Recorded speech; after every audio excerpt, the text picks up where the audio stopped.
नागपूरमध्ये मद्यधुंद कार चालकाच्या बेफाम वेगामुळे भीषण अपघात घडल्याची घटना समोर आली आहे। ही घटना आरटीपीएस चौक येथे घडली असून या अपघातात 2 महिला जखमी झाल्या आहेत। मिळालेल्या माहितीनुसार तृप्ती खंडेलवाल व ओस खरे या 2 महिला दुचाकीवरनं घरी जात होत्या।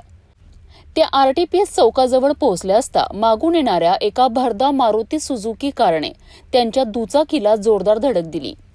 ही धडक इतकी भीषण होती की अपघाताचा आवाज दूरपर्यंत ऐकून आला। या धडकेमुळे दोन्ही महिला रस्त्यावर फेकल्या गेल्या। अपघातानंतर परिसरातील नागरिक घटनास्थळी जमा झालेत आणि कार चालकाला पकडलेत।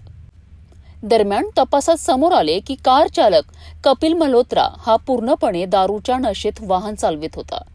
नागरिकांनी त्याला ताब्यात घेतल्यानंतर पोलिसांच्या स्वाधीन केलेत। यानंतर बजाजनगर पोलीस ठाणे पोलिसांनी आरोपी चालकाविरुद्ध गुन्हा दाखल करून त्याला अटक केली आहे। या अपघातात जखमी झालेल्या तृप्ती खंडेलवाल यांचा पाय फ्रॅक्चर झाला असून त्यांच्यावर खासगी रुग्णालयात उपचार सुरू आहेत, तर ओस खरे यांना किरकोळ जखमा झाल्याची माहिती मिळत आहे। या घटनेमुळे नागपूरमध्ये पुन्हा एकदा मद्यधुंद वाहन चालकांचा प्रश्न ऐरणीवर आला आहे।